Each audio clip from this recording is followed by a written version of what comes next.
మనం నిన్నటి క్లాస్లో కంపెనీ పరిసమాప్తి అంటే ఏమిటి అనేటువంటి కంపెనీ పరిసమాప్తి యొక్క అర్థం నేర్చుకున్నాము. కంపెనీ పరిసమాప్తి అనేటువంటిది 3 పద్ధతులలో చేయొచ్చు అని చెప్పుకున్నాము. అందులో ఒకటిదేంటి, నిర్బంధ లేదా కోర్టు ఉత్తర్వుల ద్వారా పరిసమాప్తి. దీన్ని నిర్బంధ పరిసమాప్తి అని కూడా మనం చెప్పవచ్చు. రెండవదైనటువంటిది స్వేచ్ఛాపూర్వక పరిసమాప్తి. రెండవది ఏంటి? స్వేచ్ఛాపూర్వక పరిసమాప్తి. ఈ రెండవ పద్ధతి అయినటువంటిది మనం ఈరోజు నేర్చుకుంటున్నాం. స్వేచ్ఛాపూర్వక పరిసమాప్తి అనేటువంటిది 2 రకాలు. సభ్యుల స్వేచ్ఛాపూర్వక పరిసమాప్తి, రెండవది ఏంటి? రుణదాతల స్వేచ్ఛాపూర్వక పరిసమాప్తి. మొదటిదేమో సభ్యుల స్వేచ్ఛాపూర్వక పరిసమాప్తి, రెండవదేమో రుణదాతల స్వేచ్ఛాపూర్వక పరిసమాప్తి. మరి స్వేచ్ఛాపూర్వక పరిసమాప్తి అంటే ఏంటో ఈరోజు మనం నేర్చుకుందాం. కోర్టు యొక్క జోక్యం లేకుండా కంపెనీ సభ్యులు మరియు రుణదాతలు స్వచ్ఛందంగా కంపెనీ పరిసమాప్తికి పూనుకోవడాన్ని స్వేచ్ఛాపూర్వక పరిసమాప్తి అంటాము. కోర్టు యొక్క జోక్యం లేకుండా సభ్యులు మరియు రుణదాతలు కంపెనీ పరిసమాప్తి కోరుకోవడాన్ని లేదా కంపెనీ పరిసమాప్తికి పూనుకోవడాన్ని స్వేచ్ఛాపూర్వక పరిసమాప్తి అంటాము. సభ్యులు మరియు రుణదాతలు తమంతట తాముగా, సభ్యులంటే ఎవరు? మరి కంపెనీలో వాటాదారులు. కంపెనీలో ఉన్నటువంటి సభ్యులు మరియు రుణదాతలు తమంతట తాముగా స్వేచ్ఛగా కోర్టుకు పోకుండా కంపెనీ పరిసమాప్తి గావించడమే దీని ముఖ్య ఉద్దేశం. అంటే స్వేచ్ఛాపూర్వక పరిసమాప్తి యొక్క ముఖ్య ఉద్దేశం అంటే సభ్యులు లేదా రుణదాతలు తమంతట తాముగా అంటే వాళ్ళ ఇష్టపూర్వకంగా కోర్టు యొక్క జోక్యం లేకుండా తమ ఇష్టపూర్వకంగా కంపెనీ పరిసమాప్తిని గావించడం అనేటువంటి దాన్ని స్వేచ్ఛాపూర్వక పరిసమాప్తి అంటున్నాం. మరి ఈ స్వేచ్ఛాపూర్వక పరిసమాప్తి ఇంతకుముందు చెప్పుకున్నాం కదా, ఎన్ని రకాలు? 2 రకాలు. అంటే ఇందులోనే తెలుస్తుంది మనకి సభ్యుల స్వేచ్ఛాపూర్వక పరిసమాప్తి, రుణదాతల స్వేచ్ఛాపూర్వక పరిసమాప్తి అన్నమాట. మరి ఈ సభ్యుల స్వేచ్ఛాపూర్వక పరిసమాప్తికి మరియు దానికి ఉన్నటువంటి నిబంధనల గురించి ఇప్పుడు మనం తెలుసుకుందాం. స్వేచ్ఛాపూర్వక పరిసమాప్తి సెక్షన్ 488లోని నిబంధనల ప్రకారం స్వేచ్ఛాపూర్వక పరిసమాప్తిలో సెక్షన్ 488 488లోని నిబంధనల ప్రకారం కంపెనీకి గల అప్పులను చెల్లించగల ఆర్థిక స్తోమత ప్రకటన చేయాలి. అంటే రుణదాతలకి కంపెనీ గల ఆర్థిక స్తోమతను గురించి ఒక ప్రకటనల ద్వారా తెలియచేయాలి. డైరెక్టర్ల బోర్డు సమావేశంలో మెజారిటీ డైరెక్టర్లు కంపెనీకి అప్పులు లేవని లేదా కంపెనీకి అప్పులు ఉన్నా కూడా ఆ అప్పులను పరిసమాప్తి ప్రారంభమైనటువంటి 3 సంవత్సరాల లోపల చెల్లించగలిగేటువంటి స్థితిలో కంపెనీ ఉన్నదని ప్రకటన చేయాలి. ఇక్కడ ఏమంటున్నాం? సభ్యుల స్వేచ్ఛాపూర్వక పరిసమాప్తిలో సెక్షన్ 488లోని నిబంధనల ప్రకారం కంపెనీకి గల అప్పులను చెల్లించగల స్థితిలో ఉన్నదని కంపెనీ యొక్క ఆర్థిక స్తోమతను ప్రకటన చేయాలి. మరి డైరెక్టర్ల బోర్డు సమావేశంలో డైరెక్టర్ల బోర్డు సమావేశంలో మెజారిటీ ఆఫ్ డైరెక్టర్స్ కంపెనీకి అప్పులు లేవని లేదా కంపెనీలో అప్పులు ఉన్నప్పటికీ కూడా ఆ అప్పులను 3 సంవత్సరాల లోపు చెల్లించగలిగేటువంటి స్థితిలో కంపెనీ ఉన్నదని ప్రకటన ద్వారా తెలియజేయాలి. ఆ విధంగా తెలియజేసినట్లయితే కంపెనీలో ఉన్నటువంటి రుణదాతలు ఎవరైతే ఉన్నారో వాళ్ళకి ఈ కంపెనీ మీద ఒక నమ్మకం అనేటువంటిది ఏర్పడుతుంది. మరి అప్పుడు సభ్యులు తమ స్వేచ్ఛతో ఆ విధంగా ప్రకటన చేయడం ద్వారా అప్పుడు సభ్యులు అంటే వాటాదారులు స్వేచ్ఛతో కంపెనీ యొక్క పరిసమాప్తిని చేయించవచ్చును. మరి కంపెనీ యొక్క పరిసమాప్తి చేయాలి అంటే వాటాదారులు ద్వారా ఎన్నుకోబడినటువంటి ఒక లిక్విడేటర్ని నియమించడం జరుగుతుంది. కంపెనీ పరిసమాప్తి గావించాలి అంటే కంపెనీ యొక్క పరిసమాప్తి సమయంలో లిక్విడేటర్ని నియమించి ఆ లిక్విడేటర్ యొక్క ఆధీనంలో కంపెనీ పరిసమాప్తి అనేటువంటిది చెందుతుంది. సో మరి కంపెనీ యొక్క లిక్విడేటర్ నియామకం మరియు అతని యొక్క పారితోషికం. మరి అతన్ని లిక్విడేటర్ని ఎవరు నియమిస్తారు, మరి అతని పారితోషికం అంటే అతనికి అందించేటువంటి రెమ్యూనరేషన్ లేదా శాలరీ, జీతం అని కూడా మనం చెప్పుకోవచ్చు, లేదా రెమ్యూనరేషన్ పారితోషికం అంటాం. మరి ఇది లిక్విడేటర్ యొక్క నియామకం మరియు పారితోషికం. కంపెనీ వ్యవహారాలను ముగించి ఆస్తులను పంపిణీ చేయటకు గాను కంపెనీలో జరిగేటువంటి వ్యవహారాలను ముగించి అంటే ఆపివేసి, కంపెనీలో వ్యవహారాలు జరుగుతుంటాయి కదా, మరి ఆ వ్యవహారాలను ఆపివేసి లేదా ముగించి కంపెనీకి ఉన్నటువంటి ఆస్తులను పంపిణీ చేయడానికి గాను కంపెనీ సాధారణ సమావేశంలో ఒక్కొక్కరిని కానీ ఎక్కువ మందిని కానీ లిక్విడేటర్లుగా నియమించి వారికి చెల్లించాల్సినటువంటి ప్రతిఫలం లేదా పారితోషికం ఏమైనా ఉన్నట్లయితే ఆ మొత్తాన్ని కూడా సభ్యులే నిర్ణయించవచ్చును.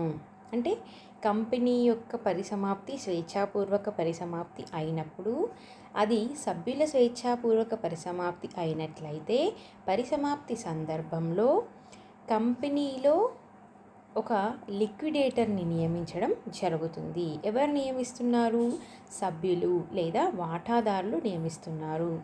అతనికి నియమించడానికి ముందు సభ్యులందరూ కూడా ఒక సాధారణ సమావేశంలో ఒక లిక్విడేటర్ని కానీ లేదా అవసరమైతే ఒకరికంటే ఎక్కువ మంది లిక్విడేటర్లను కానీ నియమించి వారి యొక్క ప్రతిఫలాన్ని లేదా పారితోషికాన్ని కూడా ఆ సభ్యులే నిర్ణయించడం జరుగుతుంది.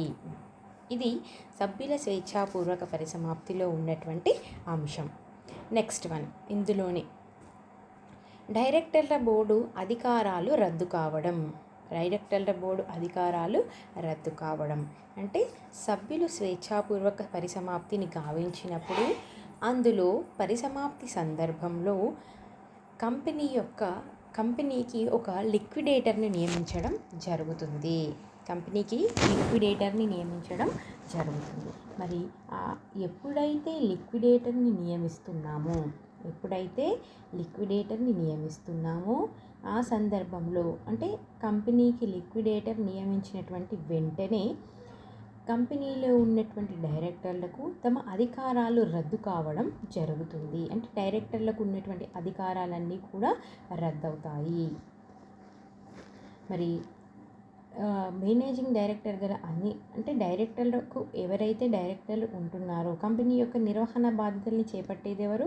డైరెక్టర్లు. మరి లిక్విడేటర్ని నియమించినటువంటి వెంటనే డైరెక్టర్లకు ఉన్నటువంటి అధికారాలన్నీ కూడా రద్దవుతాయి. నెక్స్ట్ వన్, లిక్విడేటర్ స్థానాన్ని భర్తీ చేసే అధికారం. మరి కంపెనీ యొక్క పరిసమాప్తి సందర్భంలోనే లిక్విడేటర్ని నియమిస్తున్నాం.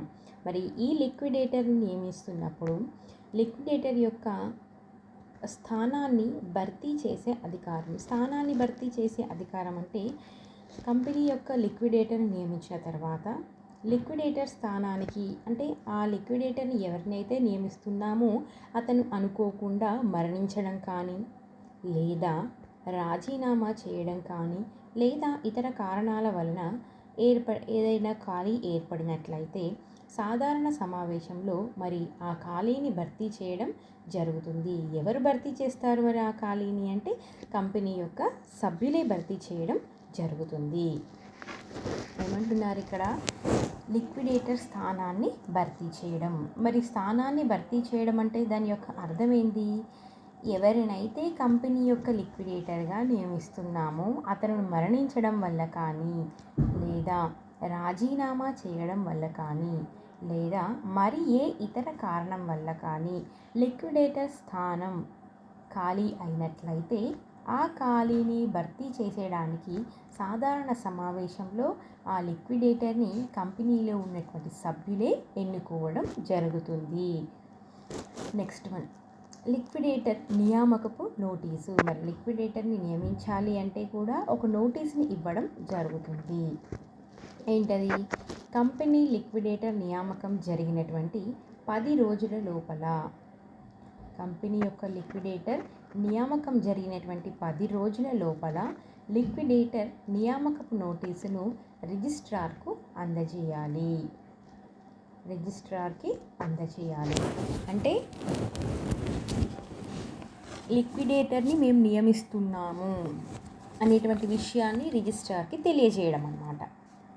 ఇక్కడ ఏమంటున్నాం, లిక్విడేటర్ యొక్క స్థానాన్ని నియామకపు నోటీసును అందించడం.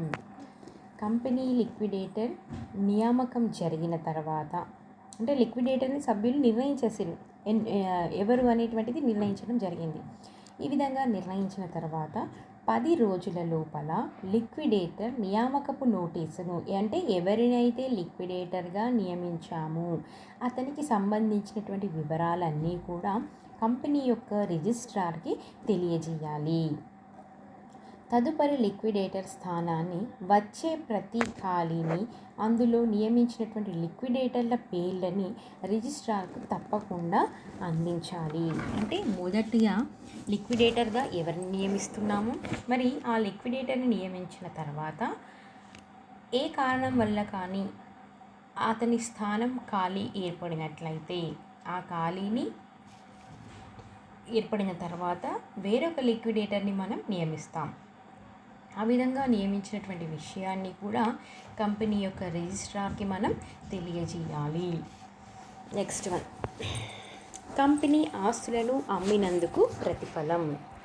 కంపెనీ యొక్క ఆస్తులను అమ్ముతున్నందుకు ప్రతిఫలం. మరి ఎప్పుడు అమ్ముతున్నాము కంపెనీ ఆస్తులన్నింటినీ కూడా అంటే, కంపెనీ ఎప్పుడైతే పరిసమాప్తి కావాలి అని కోరుకుంటుందో అలాంటి సందర్భంలో కంపెనీలో జరిగేటువంటి వ్యవహారాలన్నీ కూడా నిలిపివేసి కంపెనీకి ఉన్నటువంటి ఆస్తులను అమ్మి ఆ అప్పులను చెల్లించి ఇంకా ఏమైనా మిగిలి ఉన్నట్లయితే ఆ మొత్తాన్ని కంపెనీలో ఉన్నటువంటి వాటాదారులకు వారి యొక్క మూలధన ప్రకారం వాటిని చెల్లించడం జరుగుతుంది.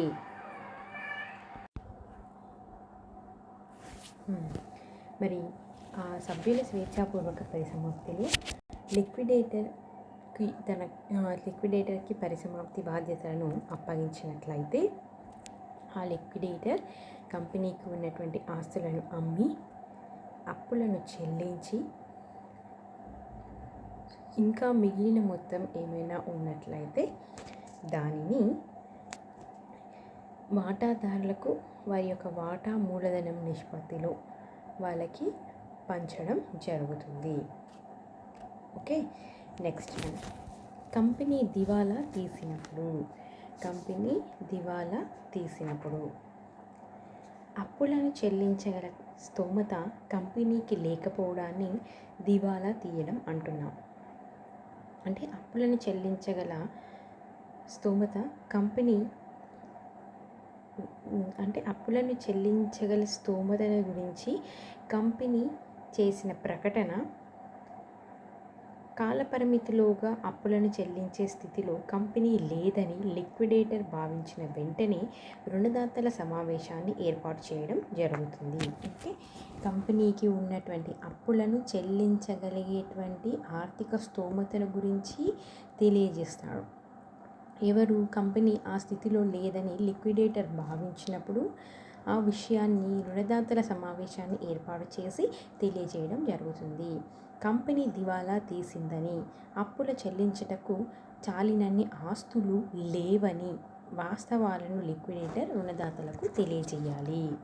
అంటే కంపెనీలో ఉన్నటువంటి ఆస్తులను అమ్మినప్పటికీ కూడా ఆ కంపెనీకి ఉన్నటువంటి అప్పులను చెల్లించేటువంటి స్థితిలో లేదనేటువంటి వాస్తవాన్ని లిక్విడేటర్ రుణదాతలకి తెలియజేయాలి. నెక్స్ట్ వన్, సాధారణ సమావేశం. కంపెనీ పరిసమాప్తి ప్రక్రియ 1 సంవత్సర కాలం కంటే ఎక్కువగా కొనసాగినప్పుడు, కంపెనీ పరిసమాప్తి ప్రక్రియ 1 సంవత్సర కాలం కన్నా ఎక్కువగా కొనసాగినప్పుడు లిక్విడేటర్ ప్రతి సంవత్సరం చివరిలో అంటే ప్రతి సంవత్సరాంతాన కంపెనీ యొక్క సాధారణ సమావేశాన్ని ఏర్పాటు చేయాలి. సాధారణ సమావేశాన్ని ఏర్పాటు చేసి అందులో ఉన్నటువంటి సభ్యులకు పరిసమాప్తికి సంబంధించినటువంటి విషయాలన్నీ కూడా వివరంగా తెలియజేయాలి. ఎప్పుడు మరిది కంపెనీ యొక్క పరిసమాప్తి అనేటువంటిది సంవత్సర కాలం కన్నా ఎక్కువగా జరుగుతున్నప్పుడు, ఆ ప్రాసెస్ అనేటువంటిది 1 year దాటిపోయింది, ఇంకా కంటిన్యూగా కొనసాగుతూ ఉంటున్నట్లయితే సంవత్సరం చివరిలో ఏం చేయాలి? వాటాదారుల సమావేశాన్ని ఏర్పాటు చేయాలి. నెక్స్ట్ వన్, తుది సమావేశం మరియు కంపెనీ రద్దు. కంపెనీ పరిసమాప్తి వ్యవహారాలు ముగిసిన తర్వాత లిక్విడేటర్ ఆస్తులను అమ్మిన తీరును, అప్పులను చెల్లించినటువంటి తీరును వివరించే నివేదికను తయారు చేసి తుది సాధారణ సమావేశాన్ని ఏర్పాటు చేయాలి. అంటే పరిసమాప్తి ప్రక్రియ అంతా కూడా టోటల్గా అయిపోయిన తర్వాత మరి కంపెనీలో ఉన్నటువంటి ఆస్తులను ఏ విధంగా అమ్మిండు, మరి ఆ ఆస్తులను అమ్మిన తర్వాత వచ్చినటువంటి అప్పులను ఏ విధంగా చెల్లించిండు అనేటువంటి ఒక నివేదికను తయారు చేసి చిట్ట చివరిగా, అందుకని దీన్ని తుది సమావేశం అంటున్నాం, చివరిగా వాటాదారుల సాధారణ సమావేశాన్ని ఏర్పాటు చేయాలి. మరి లిక్విడేటర్ ఆ సమావేశంలో కంపెనీకి సమర్పించినటువంటి నివేదికను ఆధారంగా తీసుకొని రిజిస్ట్రార్ కంపెనీని రద్దు చేస్తాడు. ఏమంటున్నారు ఇక్కడ? కంపెనీలో తుది సమావేశాన్ని లిక్విడేటర్ ఏర్పాటు చేస్తాడు.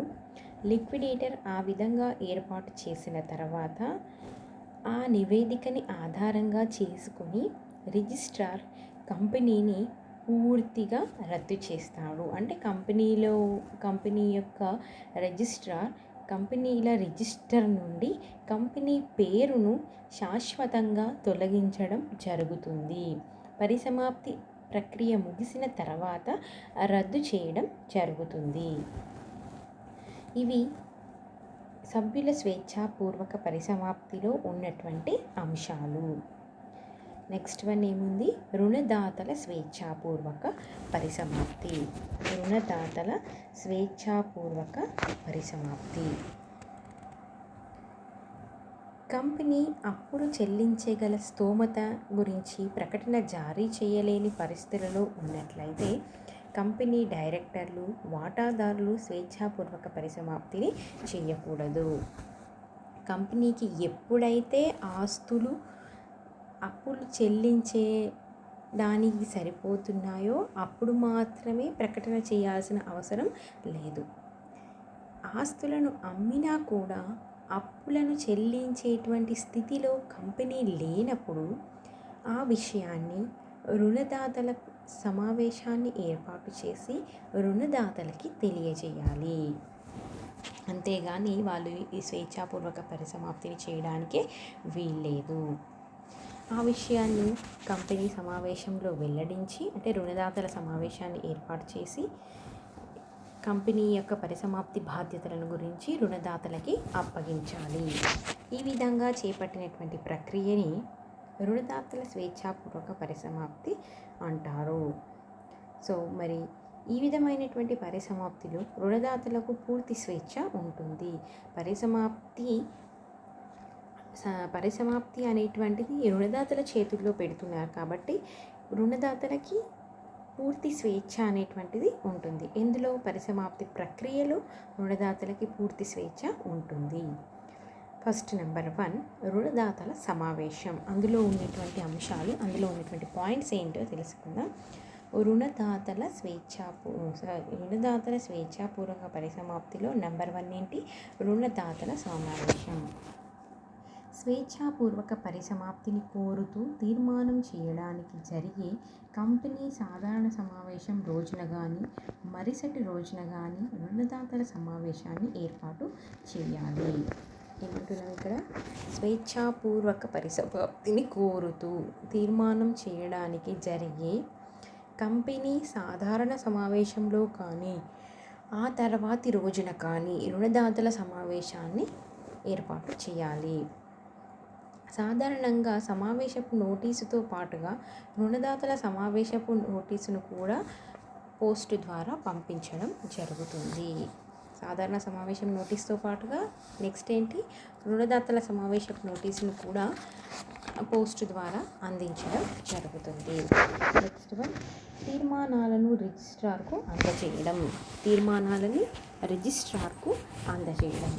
రుణదాతల సమావేశంలో ఆమోదించినటువంటి ప్రతి తీర్మానపు జిరాక్స్ కాపీని అంటే నకలును రుణదాతల సమావేశంలో ఆమోదించినటువంటి ప్రతి తీర్మానపు జిరాక్స్ కాపీని నోటీసు రూపంలో ఆ తీర్మానాన్ని ఆమోదించిన 10 రోజులలోపు రిజిస్ట్రార్కి అందజేయాలి.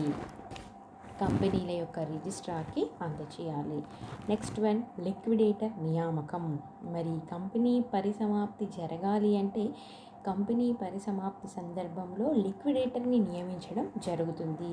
మనం సభ్యుల స్వేచ్ఛాపూర్వక పరిసమాప్తి జరిగినప్పుడు సభ్యులే లిక్విడేటర్ని నియమించారు. పారితోషికాన్ని కూడా వాళ్ళే నిర్ణయించడం జరిగింది. మరి ఈ రుణదాతల స్వేచ్ఛాపూర్వక పరిసమాప్తిలో కూడా కంపెనీలో లిక్విడేటర్ పరిసమాప్తి ప్రక్రియను చేపట్టాలి. కాబట్టి లిక్విడేటర్ని రుణదాతలు నియమించడం జరుగుతుంది. మరి అవసరమని భావిస్తే తప్ప రుణదాతలు ఆ లిక్విడేటర్ని నియమించడం జరగదు. అంటే రుణదాతలు అవసరం అనుకున్నట్లయితే ఏమంటున్నారు ఇక్కడ, కంపెనీ పరిసమాప్తి సందర్భంలో లిక్విడేటర్ని నియమిస్తాము.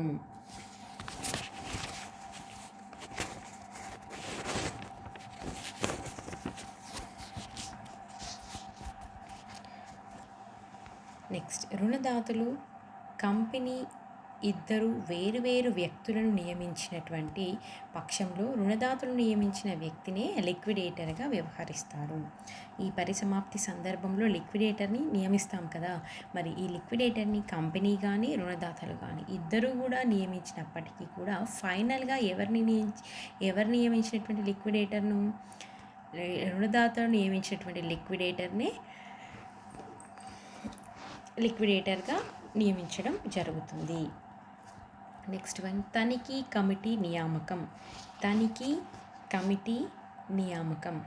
అవసరమని భావిస్తే రుణదాతలు తమ సమావేశంలో 5 సభ్యులకు మించకుండా ఒక తనిఖీ కమిటీని నియమించవచ్చును. అవసరమని భావిస్తే తనిఖీ కమిటీ అనేటువంటి పరిసమాప్తి ప్రక్రియలో అవసరం అనుకున్నట్లయితే రుణదాతలు తమ సమావేశంలో 5 సభ్యులకు మించకుండా ఒక తనిఖీ కమిటీని ఏర్పాటు చేయవచ్చును. నెక్స్ట్ వన్, లిక్విడేటర్ పారితోషికం. మరి తనిఖీ కమిటీ కానీ లేదా ఆ కమిటీ లేనటువంటి పక్షంలో కానీ రుణదాతలు కానీ లిక్విడేటర్ పారితోషికాన్ని నిర్ణయించడం జరుగుతుంది. రుణదాతలు నియమిస్తున్నారు కాబట్టి వారి యొక్క పారితోషికాన్ని కూడా రుణదాతలే నిర్ణయిస్తారు. నెక్స్ట్ వన్, డైరెక్టర్ల బోర్డు అధికారాలు రద్దు. ఇది మనం ఇంతకుముందు చెప్పుకున్న దాంట్లో కూడా వచ్చింది. ఏంటది, ఎప్పుడైతే కంపెనీ పరిసమాప్తి ప్రక్రియలో మనం లిక్విడేటర్ని నియమిస్తున్నామో ఆ లిక్విడేటర్ని నియమించినటువంటి వెంటనే కంపెనీ డైరెక్టర్ల బోర్డు యొక్క అధికారాలన్నీ కూడా పూర్తిగా రద్దవుతాయి. కంపెనీ డైరెక్టర్ల బోర్డు అధికారాలన్నీ కూడా ఏమవుతున్నాయి, పూర్తిగా రద్దవుతాయి. నెక్స్ట్, లిక్విడేటర్ ఖాళీని భర్తీ చేయడం. మరి రుణదారులు నియమించినటువంటి లిక్విడేటర్ని నియమించిన తర్వాత ఏదైనా కారణం వల్ల కానీ అతను మరణించినా లేదా రాజీనామా చేసిన మరి ఏ ఇతర కారణం వల్ల కానీ లిక్విడేటర్ యొక్క స్థానం ఖాళీ అయినప్పుడు ఆ ఖాళీని రుణదాతలే భర్తీ చేయడం జరుగుతుంది. కంపెనీ ఆస్తులను అమ్మినందుకు ప్రతిఫలం. కంపెనీ పరిసమాప్తి వ్యవహారాలలో భాగంగా లిక్విడేటర్ కంపెనీ పరిసమాప్తి జరగాలి అంటే ఖచ్చితంగా ఆస్తులను అమ్మాలి, అప్పులను చెల్లించాలి, మిగిలిన మొత్తాన్ని సభ్యులకి పంపిణీ చేయాలి. మరి ఈ విధంగా చేస్తున్నప్పుడు పరిసమాప్తి వ్యవహారంలో భాగంగా లిక్విడేటర్ కంపెనీ ఆస్తులను అమ్మినందుకు ప్రతిఫలంగా మరో కంపెనీలో వాటాలను కానీ డిబెంచర్లను కానీ కేటాయింపు చేసి అతని ఆమోదం పొందవచ్చును. అంటే పారితోషికంగా, ఆస్తులను అమ్మినందుకు పారితోషికంగా ఏం చేస్తున్నాడు, వేరే కంపెనీలో వాటాలను కానీ డిబెంచర్లను కానీ కేటాయింపు చేసి అతని ఆమోదం పొందడం జరుగుతుంది. నెక్స్ట్ వన్, సాధారణ సమావేశం. నెక్స్ట్ వన్ ఏంటి, సాధారణ సమావేశం. కంపెనీ పరిసమాప్తి ప్రక్రియ సంవత్సర కాలం కంటే ఎక్కువగా కొనసాగినప్పుడు, కంపెనీ పరిసమాప్తి ప్రక్రియ సంవత్సర కాలం కంటే ఎక్కువగా కొనసాగినప్పుడు ప్రతి సంవత్సరం లిక్విడేటర్ ఒక సాధారణ సమావేశాన్ని, అంటే రుణదాతల సమావేశాన్ని ఏర్పాటు చేసి వారికి పరిసమాప్తి ప్రక్రియలో జరిగిన విషయాలన్నీ వివరిస్తూ నివేదికలు సమర్పించడం జరుగుతుంది. అంటే పరిసమాప్తి ప్రక్రియ అనేటువంటిది సంవత్సర కాలం కన్నా ఎక్కువగా జరిగినప్పుడు, సంవత్సర కాలం కన్నా ఎక్కువగా జరిగినప్పుడు ఏం చేస్తున్నారు, సంవత్సరం చివరిలో రుణదాతల సమావేశాన్ని ఏర్పాటు చేసి పరిసమాప్తి ప్రక్రియకు సంబంధించినటువంటి విషయాలన్నీ కూడా వాళ్ళకి తెలియజేయడం జరుగుతుంది. నెక్స్ట్ వన్, తుది సమావేశము మరియు కంపెనీ రద్దు. కంపెనీ యొక్క పరిసమాప్తి ప్రక్రియ అనేటువంటిది ముగిసిన తర్వాత, పరిసమాప్తి ప్రక్రియ అనేటువంటిది ముగిసిన తర్వాత లిక్విడేటరు సభ్యుల మరియు రుణదాతలకు వేరువేరు సమావేశాలను ఏర్పరిచి, సభ్యులకి అంటే వాటాదారులకి మరియు రుణదాతలకి వేరువేరు సమావేశాలను ఏర్పరిచి వారికి నివేదికలను సమర్పించి వాటి కాపీలను రిజిస్ట్రార్కి పంపించాలి. ఆ తర్వాత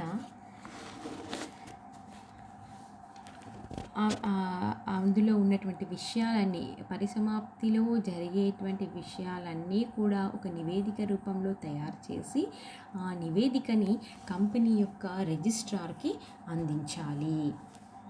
కంపెనీ యొక్క రిజిస్ట్రారు ఆ నివేదికని పరిశీలించినటువంటి మీదట కంపెనీని రద్దు చేయడం జరుగుతుంది. ఇది స్వేచ్ఛాపూర్వక పరిసమాప్తిలో రెండవ అంశం. ఏంటది, రుణదాతల స్వేచ్ఛాపూర్వక పరిసమాప్తి. ఓకే, నెక్స్ట్ వన్, కోర్టు పర్యవేక్షణలో పరిసమాప్తి. కోర్టు పర్యవేక్షణలో పరిసమాప్తి మూడవ పద్ధతి అనమాట. పరిసమాప్తి ప్రక్రియలో మూడవ పద్ధతి ఏంటిది, కోర్టు పర్యవేక్షణలో పరిసమాప్తి. కోర్టు పర్యవేక్షణలో పరిసమాప్తి అంటే ఏంటి ఇక్కడ మరి,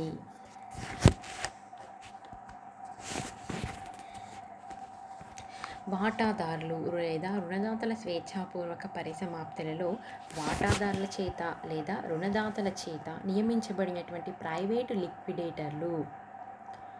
స్వేచ్ఛాపూర్వక పరిసమాప్తిలో ఎవరిని నియమిస్తున్నారు, సభ్యుల స్వేచ్ఛాపూర్వక పరిసమాప్తిలో సభ్యులు లిక్విడేటర్ని నియమిస్తున్నారు. రుణదాతల స్వేచ్ఛాపూర్వక పరిసమాప్తిలో రుణదాతలు లిక్విడేటర్ని నియమిస్తున్నారు. మరి ఆ విధంగా నియమిస్తున్నప్పుడు ఆ నియమించబడినటువంటి లిక్విడేటర్లకు చట్టపరమైనటువంటి చిక్కులను లేదా న్యాయస్థానంలో పెండింగ్లో ఉన్న కేసుల వలన కొన్ని సమస్యలను ఎదుర్కొనడం జరుగుతుంది. ఆ సమస్యలను వాళ్ళు ప్రతిఘటించలేరు. అలాంటి సందర్భంలో లిక్విడేటర్లు రాష్ట్ర హైకోర్టును ఆశ్రయించి కంపెనీ పరిసమాప్తి ప్రక్రియలో వారితో సహకరించవలసిందిగా అభ్యర్థించవచ్చును. దీనిని కోర్టు వారు అంగీకరిస్తే ఆ పరిసమాప్తిని కోర్టు వారి పర్యవేక్షణలో జరిగే పరిసమాప్తి అని చెప్పుకోవడం జరుగుతుంది. ఓకేనా, ఇవి పరిసమాప్తి ప్రక్రియ. పరిసమాప్తి ప్రక్రియలో మొదటిది నిర్బంధ లేదా కోర్టు ద్వారా పరిసమాప్తి, రెండవది స్వేచ్ఛాపూర్వక పరిసమాప్తి, మూడవది కోర్టు పర్యవేక్షణలో పరిసమాప్తి. కోర్టు పర్యవేక్షణలో పరిసమాప్తి ఎప్పుడు జరుగుతుంది, లిక్విడేటర్ని నియమించినట్లయితే. ఎవరు, సభ్యుల స్వేచ్ఛాపూర్వక పరిసమాప్తిలో సభ్యుని లిక్విడేటర్ని నియమిస్తున్నారు. నెక్స్ట్ రుణదాతల స్వేచ్ఛాపూర్వక పరిసమాప్తిలో రుణదాతలు లిక్విడేటర్ని నియమిస్తున్నారు. ఈ విధంగా వీళ్ళు లిక్విడేటర్ని నియమించినప్పుడు కోర్టులో పెండింగ్లో ఉన్నటువంటి కేసుల వలన ఏమైనా సమస్యలు తలెత్తినట్లయితే ఆ సమస్యలను ఆ లిక్విడేటర్ ప్రతిఘటించలేడు. అలాంటి సందర్భంలో మరి రాష్ట్ర హైకోర్టు వారిని ఆశ్రయించి కంపెనీ పరిసమాప్తి ప్రక్రియలో ఆ లిక్విడేటర్కి సహకరించవలసిందిగా అభ్యర్థించడం జరుగుతుంది. ఆ విధంగా అభ్యర్థించినటువంటి మీదట ఆ విధంగా అభ్యర్థించినటువంటి మీదట కోర్టు వారు దాన్ని అంగీకరించినట్లయితే అది కోర్టు వారి పర్యవేక్షణలో జరిగే పరిసమాప్తి అని చెప్పడం జరుగుతుంది. ఈ 3 పద్ధతులు మనం నేర్చుకోవడం జరిగింది. నెక్స్ట్ మనకేంటి, సభ్యుల మరియు రుణదాతల స్వేచ్ఛాపూర్వక పరిసమాప్తి మధ్య ఉన్నటువంటి వ్యత్యాసాలు. సభ్యుల మరియు రుణదాతల స్వేచ్ఛాపూర్వక పరిసమాప్తిలో ఉన్నటువంటి వ్యత్యాసాలు.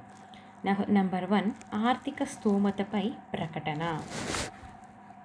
సభ్యుల స్వేచ్ఛాపూర్వక పరిసమాప్తులను అప్పులను చెల్లించగల కంపెనీ స్థోమత డైరెక్టర్ల బోర్డు ప్రకటన చేయాలి. సభ్యుల స్వేచ్ఛాపూర్వక పరిసమాప్తిలో ఏం చేస్తున్నాము, కంపెనీకి ఉన్నటువంటి ఆస్తులను అమ్మి అప్పులను చెల్లించేటువంటి స్థోమత ఉన్నది అని ఒక ప్రకటన ద్వారా తెలియజేయడం జరుగుతుంది. మరి ఇటువంటి ప్రకటనలను రుణదాతల స్వేచ్ఛాపూర్వక పరిసమాప్తిలో జారీ చేయాల్సినటువంటి అవసరం లేదు.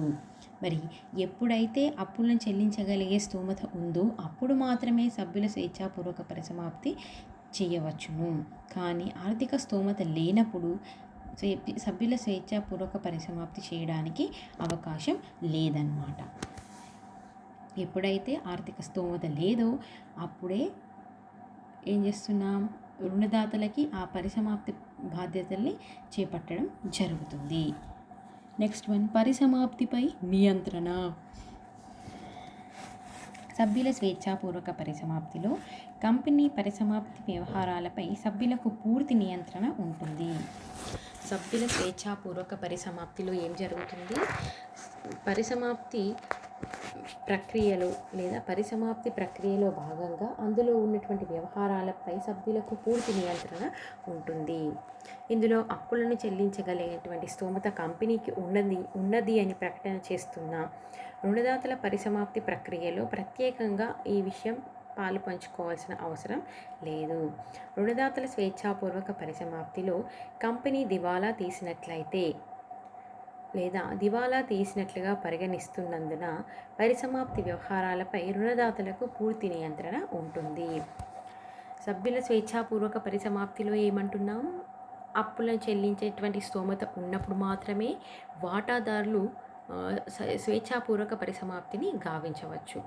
ఎప్పుడైతే అప్పులను చెల్లించేటువంటి స్తోమత కంపెనీకి లేదో అలాంటి సందర్భంలో సాధారణ సమావేశం జరిగిన అదే రోజు కానీ లేదా మరుసటి రోజున కానీ రుణదాతల సమావేశాన్ని ఏర్పాటు చేసి కంపెనీ పరిసమాప్తి ప్రక్రియ యొక్క బాధ్యతలను రుణదాతలకి అందజేయడం జరుగుతుంది.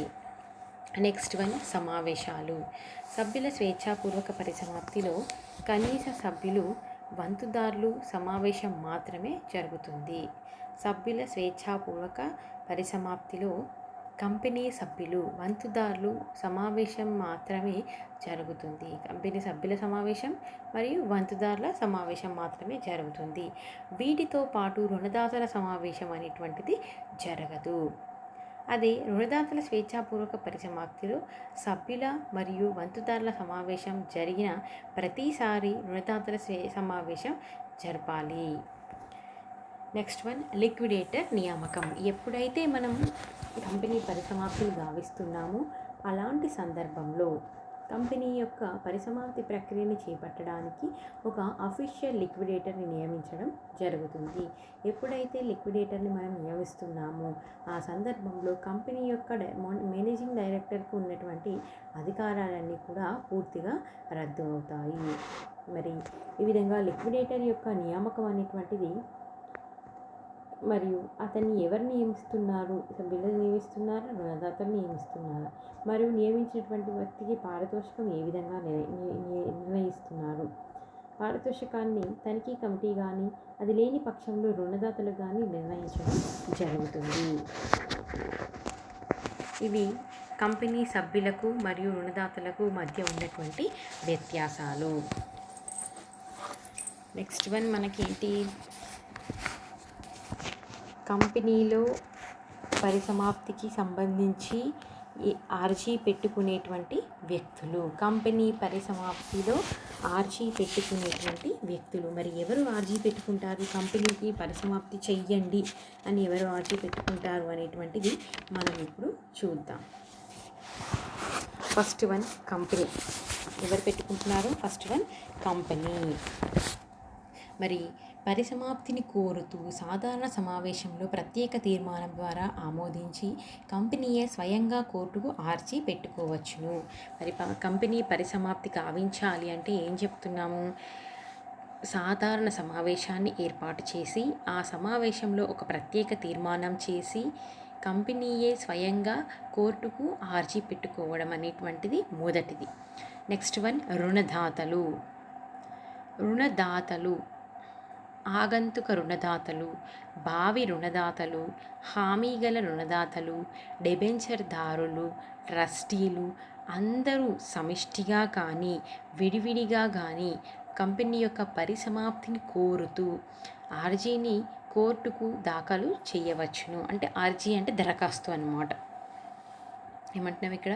రుణదాతలు కానీ, ఆగంతుక రుణదాతలు కానీ, హామీగల రుణదాతలు కానీ, డిబెంచర్దారులు కానీ, ట్రస్టీలు కానీ వీళ్ళందరూ కలిసి సమిష్టిగా కానీ లేదా విడివిడిగా కానీ కంపెనీ పరిసమాప్తిని కోరుతూ కోర్టుకు దరఖాస్తు పెట్టుకోవడాన్ని ఏమంటున్నాం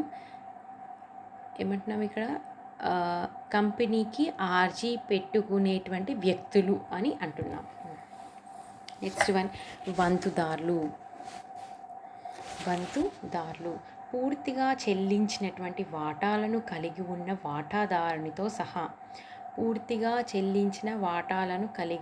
వాటాదారునితో సహా కంపెనీ పరిసమాప్తి జరిగే పక్షంలో కంపెనీ ఆస్తులకు తన వంతును సమకూర్చవలసినటువంటి వ్యక్తిని వంతుదారు లేదా కాంట్రిబ్యూటరీ అని చెప్పడం జరుగుతుంది. కంపెనీ యొక్క పరిసమాప్తి సందర్భంలో పూర్తిగా చెల్లించిన వాటాలను కలిగి ఉన్న వాటాదారునితో సహా కంపెనీ పరిసమాప్తి జరిగేటువంటి పక్షంలో కంపెనీ ఆస్తులకు తన వంతును సమకూర్చవలసినటువంటి వ్యక్తిని వంతుదారు లేదా కాంట్రిబ్యూటరీ అంటాము. వీరు సమిష్టిగా కానీ విడివిడిగా కానీ ఒకరుగా కానీ కంపెనీ యొక్క పరిసమాప్తిని కోరుతూ కోర్టుకు దరఖాస్తు సమర్పించవచ్చును. వంతుదారు కంపెనీ యొక్క పరిసమాప్తికై ఆర్జీని సమర్పించేందుకు కారణాలను లేదా అర్హతలు. అందులో నెంబర్ 1, చట్టపరంగా ఉండాల్సినటువంటి కనీస సభ్యుల సంఖ్య లేనప్పుడు లేదా కంపెనీ ప్రారంభమైనటువంటి సంవత్సరం లోపల కంపెనీ వ్యాపారాన్ని ప్రారంభించడం జరగకపోతే. నెక్స్ట్ వన్, గత 18 నెలల కాలంలో 6 నెలల పాటైన వాటాల సంక్రమణ జరిగి ఉన్నప్పుడు. నెక్స్ట్ వన్, పూర్వపు వాటాదారుని మరణం వల్ల వంతుదారు వాటాల సంక్రమణ జరిగినప్పుడు. ఇంతకు ముందున్నటువంటి వాటాదారుని మరణం వల్ల వంతుదారుకు వాటాల యొక్క సంక్రమణ జరిగినప్పుడు. నెక్స్ట్ వన్, వీళ్ళందరూ ఇలాంటి సందర్భంలో కంపెనీని పరిసమాప్తి చేయాలని కోర్టుకి దరఖాస్తు చేసుకోవడం. Next one, registrar. మరి ఈ కారణాలన్నింటినీ చూసి రిజిస్ట్రార్ కంపెనీ పరిసమాప్తికి ఆర్జీని సమర్పించవచ్చును. అందులో నెంబర్ 1, శాసనాత్మక సమావేశాన్ని ఏర్పాటు చేయడంలో లేదా రుణదాతల శాసనాత్మక నివేదికను సమర్పించడంలో విఫలం అయినప్పుడు ఈ విధంగా పరిసమాప్తిని కోరవచ్చును. నమోదు కాబడిన సంవత్సరం లోపల వ్యాపారాన్ని ప్రారంభించకపోయినా లేదా నడుస్తున్నటువంటి వ్యాపారాన్ని 1 సంవత్సరం పాటు ఆపివేసినా కూడా కంపెనీ పరిసమాప్తికి రిజిస్ట్రారు దరఖాస్తు చేసుకోవచ్చును. మరి నెక్స్ట్, పబ్లిక్ కంపెనీలో అయితే కనీస సభ్యుల సంఖ్య 7, ప్రైవేట్ కంపెనీలో అయితే కనీస సభ్యుల సంఖ్య 2 కంటే తగ్గి ఉండకూడదు. కంపెనీ తన అప్పులను చెల్లించే స్థితిలో లేనప్పుడు మరియు కంపెనీ పరిసమాప్తిని అందించడం న్యాయము ధర్మము అని భావించినప్పుడు ఈ విధంగా రిజిస్ట్రార్ కంపెనీని రద్దు చేయడం జరుగుతుంది. నెక్స్ట్ వన్, చివరిది, కేంద్ర ప్రభుత్వము కంపెనీ వ్యవహారాలను తనిఖీ చేయుటకు నియమించబడినటువంటి అధికారిక నివేదికని అధికారికంగా కంపెనీ వ్యవహారాలను రుణదాతలు మరియు సభ్యులు ఇతరులను మోసం చేసేవిగా ఉన్నాయని లేదా మోసపూరితమైన చట్టవిరుద్ధమైన ఉద్దేశంతో కూడుకున్నవి లేదా సభ్యుల హక్కులను అణచివేసేదిగా ఉన్నాయని, అసలు కంపెనీ స్థాపనయే మోసపూరితమైనదని చట్టవిరుద్ధమైనదని కేంద్ర ప్రభుత్వం భావించినప్పుడు ఈ కంపెనీ యొక్క రిజిస్ట్రార్కు ఈ కోర్టు వారు కంపెనీని పరిసమాప్తి చేయమని దరఖాస్తును పెట్టుకోవచ్చు. ఇవి మనకున్నటువంటి ఏమంటారు పరిసమాప్తి ప్రక్రియలో ఆర్జీ పెట్టుకునేటువంటి అర్హత కలిగినటువంటి వ్యక్తులు ఎవరెవరు? నెంబర్ 1 కంపెనీ, నెంబర్ 2 రుణదాతలు, నెంబర్ 3 వంతుదారులు, వీళ్ళని కాంట్రిబ్యూటర్లు అంటాం, నెంబర్ 4 రిజిస్ట్రారు, నెంబర్ 5 కేంద్ర ప్రభుత్వము. ఇవి మనం ఈరోజు నేర్చుకున్నటువంటి అంశాలు. స్వేచ్ఛాపూర్వక పరిసమాప్తి పద్ధతిలో మొదటిది నిన్న నేర్చుకున్నాం, నిర్బంధ లేదా కోర్టు ద్వారా పరిసమాప్తి. రెండవది ఈరోజు నేర్చుకున్నాం స్వేచ్ఛాపూర్వక పరిసమాప్తి. అందులో సభ్యుల స్వేచ్ఛాపూర్వక పరిసమాప్తి మరియు రుణదాతల స్వేచ్ఛాపూర్వక పరిసమాప్తి రెండూ ఉన్నాయి. నెక్స్ట్ వన్ సభ్యుల మరియు వాటాదారుల స్వేచ్ఛాపూర్వక పరిసమాప్తి. సభ్యుల వాటాదారుల స్వేచ్ఛాపూర్వక పరిసమాప్తిలో మధ్య ఉన్నటువంటి వ్యత్యాసాలు చెప్పుకున్నాము. అదేవిధంగా కంపెనీ పరిసమాప్తి ప్రక్రియకు ఎవరైనా ఆర్జీ పెట్టుకున్నట్లయితే ఆ ఆసక్తి కలిగిన వారు ఎవరు అంటే రుణదాతలు, కంపెనీ, రిజిస్ట్రారు, కేంద్ర ప్రభుత్వం. వీళ్ళందరూ ఈ 5గురు కూడా కంపెనీ పరిసమాప్తి కోసం కోర్టుకి అప్లికేషన్ అందించవచ్చును. ఓకే, నెక్స్ట్ క్లాస్లో మరొక కొత్త టాపిక్తో మళ్ళీ కలుసుకుందాం. అంతవరకు సెలవు.